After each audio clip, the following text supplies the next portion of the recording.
তারাতলার সেই ভয়াবহ দুর্ঘটনা আপনারা জানেন, এবং এই নিয়ে আজ 3 দিন, গতকাল আমরা দেখেছিলাম যে আরো কয়েকজনের দেহ উদ্ধার হয়েছিল, আর তারপরে আজকে যেমনটা জানা যাচ্ছে যে এখনো পর্যন্ত 15 জনের মৃত্যু হয়েছে বলে খবর।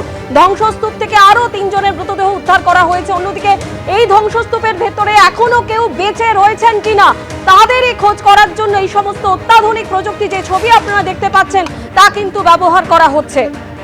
এবং মুখ্যমন্ত্রী শুভেন্দু অধিকারী যেমনটা জানিয়েছেন যে সবকিছু ঠিকঠাক চললে আজকের মধ্যেই কিন্তু উদ্ধার কাজ সম্পন্ন হয়ে যাবে।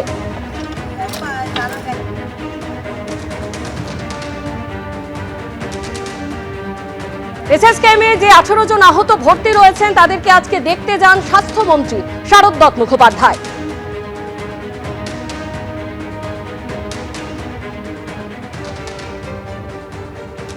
এখনো তো উদ্ধার কার্য চলছে, জানি না এরপরে কি হবে। ভালো খবর তো দিতে পারছি না। 15 জনের মৃত্যু আর 18 জন এখনো ঠিকঠাক আছে। কে কতটা ঠিকঠাক আছে সেটা দেখে মিনিট 5 দেখুন, মিনিট 5 হয়ে গেলেই আমরা বলতে পারবো।